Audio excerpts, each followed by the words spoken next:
The wind tasted of steel and regret on the border.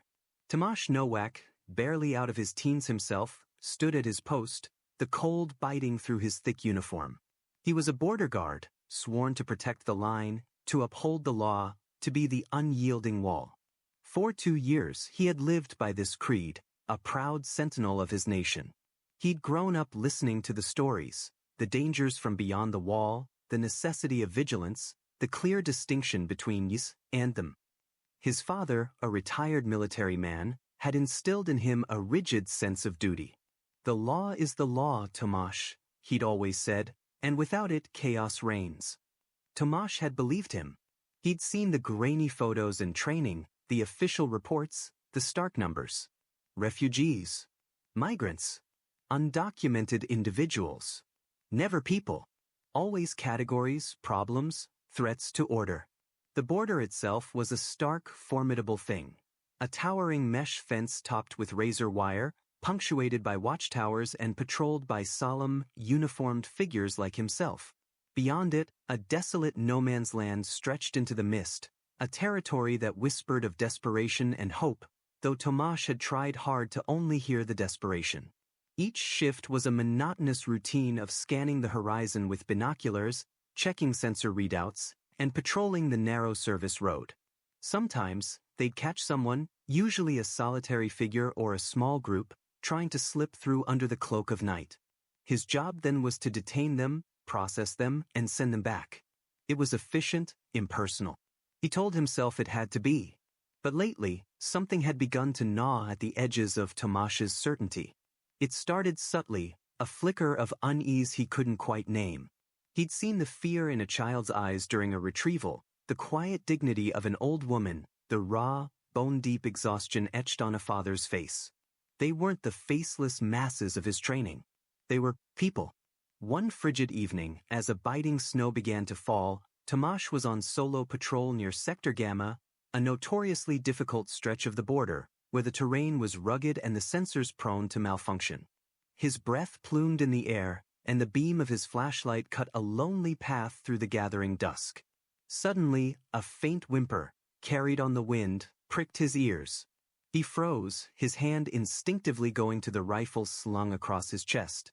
His training screamed, alert command, potential breach, danger.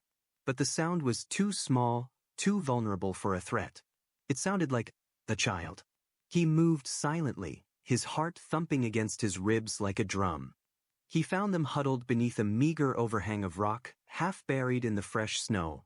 A woman, her face pale and drawn with exhaustion, clutching a small girl no older than 5. The child was wrapped in a threadbare blanket, shivering violently, her lips blue. A man, presumably the father, lay beside them, unmoving, his leg twisted at an unnatural angle. A crude bandage was wrapped around a gash on his forehead.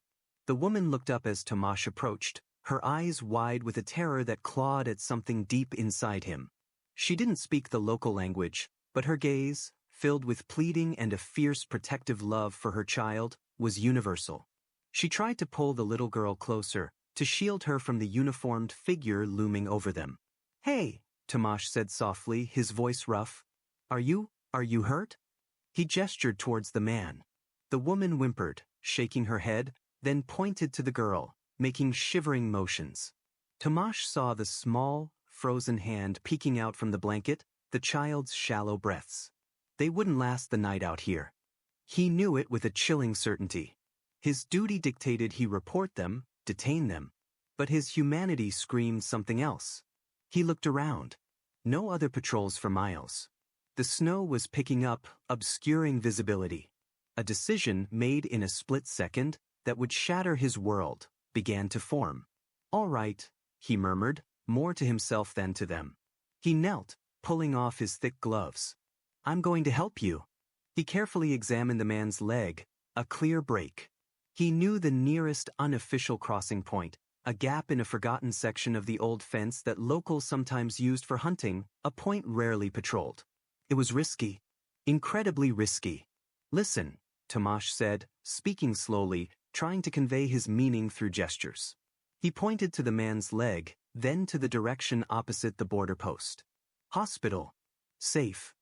He then pointed to himself, then to the official border, shaking his head. Danger. Back. The woman seemed to understand. A flicker of dawning hope appeared in her eyes, mixed with trepidation. Tomasz helped them. He fashioned a makeshift splint for the father's leg using branches and strips torn from his own spare uniform shirt. He took the child, wrapping her in his own heavy winter coat, the warmth of her small body a shocking contrast to the bitter cold.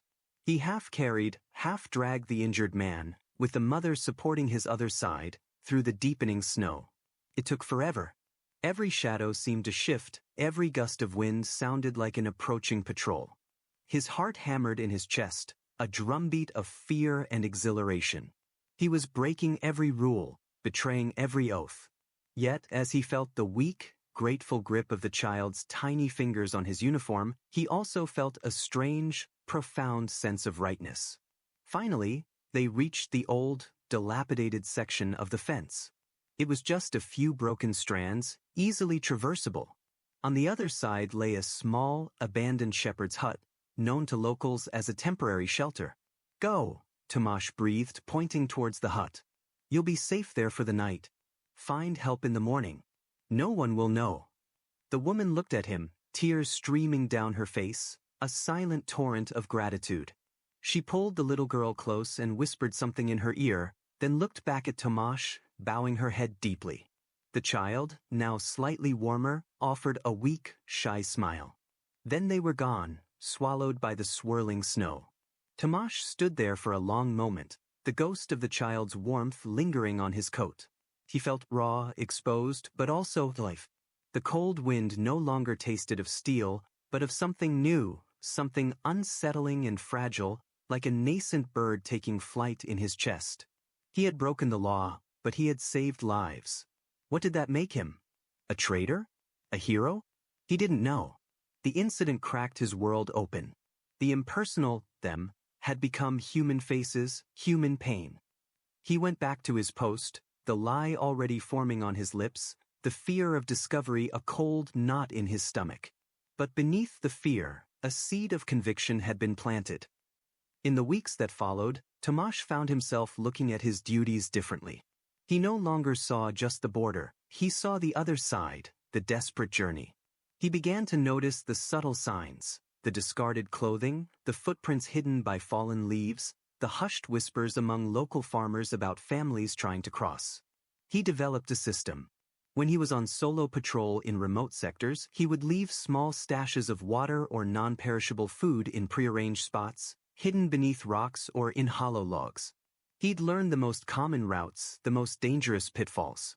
Sometimes, he'd subtly disable a sensor array for a few minutes, just long enough, he hoped, for a small window of opportunity. He'd never directly cross the line again, his first act a singular, terrifying exception, but he could guide, could ease, could make the journey less perilous. His colleagues, gruff men like Sergeant Kashmuk, a veteran with eyes that saw too much, hadn't noticed anything. Tomasz honed his poker face, his answers precise, his routine meticulous. He became a ghost, moving between two worlds, the dutiful guard by day, the secret helper by night. He often thought of the family from the snowstorm. Had they made it? Were they safe now? He hoped so. Their faces, especially the little girl's scared, then grateful, smile, became his hidden compass. One night he found a young boy, no older than 12, alone and terrified, lost from his family, shivering by the fence. The boy was too scared to move, too weak to cry out. Tomasz knew detaining him would send him into the system, perhaps back to a life of uncertainty. He couldn't. This time, he didn't even hesitate. He approached the boy, speaking in a low, comforting voice, offering a granola bar and a bottle of water. He learned, through broken gestures, that the boy's family was trying to meet him further down the border, at a specific landmark they'd agreed upon. It was a perilous journey, the agreed-upon spot still miles away. Tomasz knew the area intimately. He knew a series of old, abandoned drainage pipes that ran beneath the border fence, used decades ago for agricultural runoff, now mostly forgotten. They were small, treacherous, but offered a hidden passage. "Come," Tomasz whispered to the boy, pulling out his multi-tool. He quickly worked on a section of the outer mesh fence, creating a gap just large enough for the slender boy to squeeze through. Go through here. Follow the pipe. It will take you to the bridge. Your family will be there. The boy's eyes, wide and luminous in the moonlight, filled with a mixture of fear and dawning hope. He hesitated, then looked at Tomasz, a silent question passing between them. Go, Tomasz urged, his voice filled with a conviction that surprised even himself. Be safe. The boy nodded, a single tear tracing a path down his dirt-smudged cheek. He slipped through the opening, disappearing into the dark maw of the pipe. Tomasz stood guard, his rifle held loosely, his gaze scanning the horizon, until he was sure the boy was through. When the sun began to paint the sky with hues of rose and violet, Tomasz carefully repaired the fence, leaving no trace. Each act, each small, defiant kindness, chipped away at the foundations of what Tomasz had once believed. The border, once a symbol of order and protection, now felt like a cruel, arbitrary line.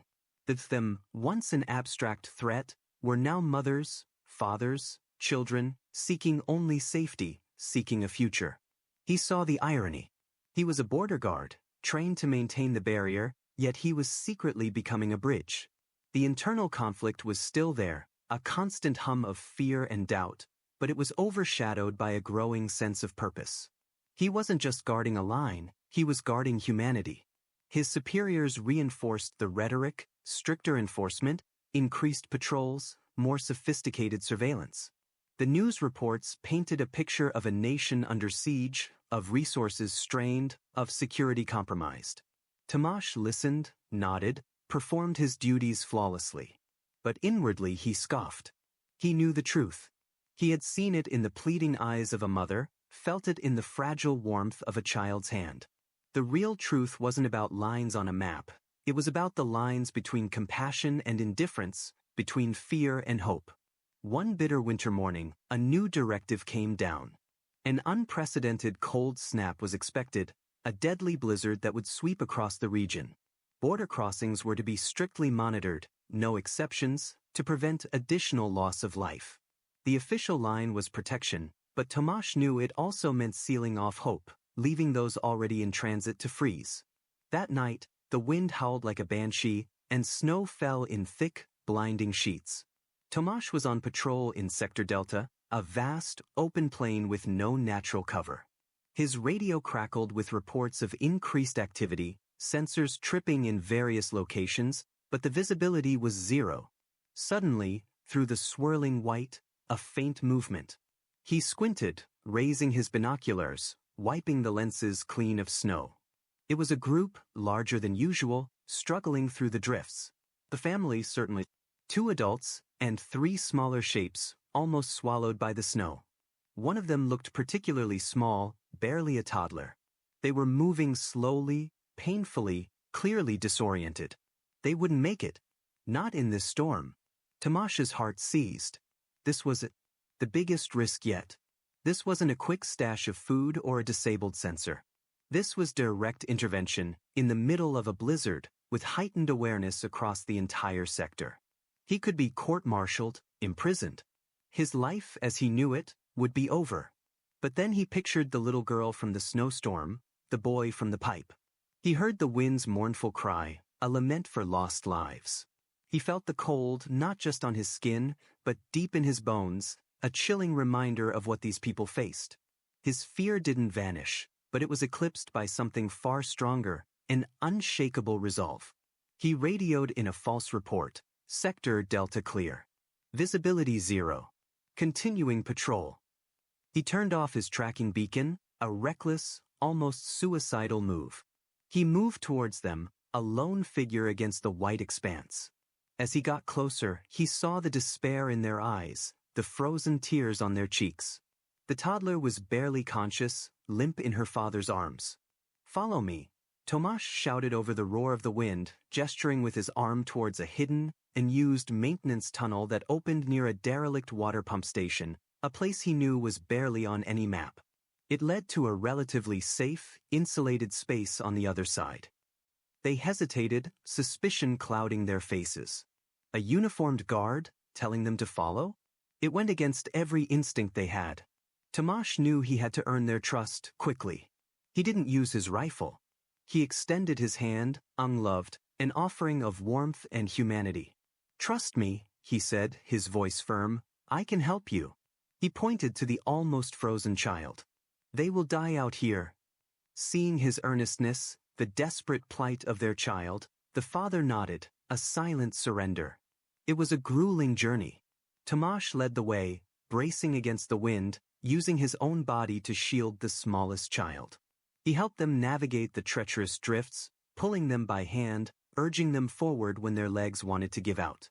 He felt a profound connection to these strangers, a shared struggle against the overwhelming forces of nature and circumstance.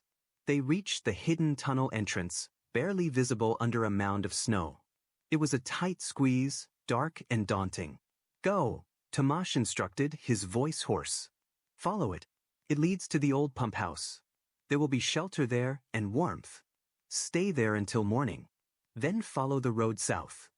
As they disappeared into the darkness, the bitter wind sweeping through the opening, the father paused. He turned back, his face etched with a mix of exhaustion, gratitude, and a wonder that mirrored Tomasz's own. He spoke a single word in his language, a word Tomasz didn't understand, but whose meaning was clear in his eyes. "Thank you." Tomasz didn't wait. He closed the entrance as best he could, masking it with snow, then turned back into the blizzard, his own body shaking with exhaustion and adrenaline. He reactivated his tracker as he got closer to his official patrol route, resumed his false patrol, his heart pounding a furious rhythm of defiance and triumph. He had risked everything, and in doing so, he had found something invaluable, himself. He returned to the post, numb with cold, but with a different kind of warmth radiating inside him. He was no longer just a border guard. He was a human being, making a stand for compassion in a world that often seemed to forget it. He still wore the uniform, still carried the rifle, but his purpose had fundamentally shifted. The next morning, the blizzard subsided, revealing a stark, blindingly white landscape. Tomasz kept his secret close, a sacred trust. He continued his patrols, his vigilance now infused with a deeper understanding, a wider perspective. He still saw the border, but he also saw beyond it, to the shared humanity that transcended all lines. He didn't know what the future held. He knew the risks were immense, that every act of kindness could be his last as a free man. But he also knew he couldn't go back to who he was before. The uniform no longer defined him, he defined the uniform. Tomasz Nowak, the young border guard, had questioned everything he believed. And in doing so, he had found a new, profound truth, that true strength wasn't in building walls, but in finding ways to bridge the divides, in daring to choose compassion, even when it meant standing alone, a quiet beacon of hope in a world of stark boundaries. He was no longer just patrolling a line. He was upholding a higher law, one written not in regulations, but in the human heart. And sometimes, in the harshest of winters, a single spark of kindness was all it took to keep hope alive. That will be all for today. Don't forget to subscribe and hit the notification button. Goodbye.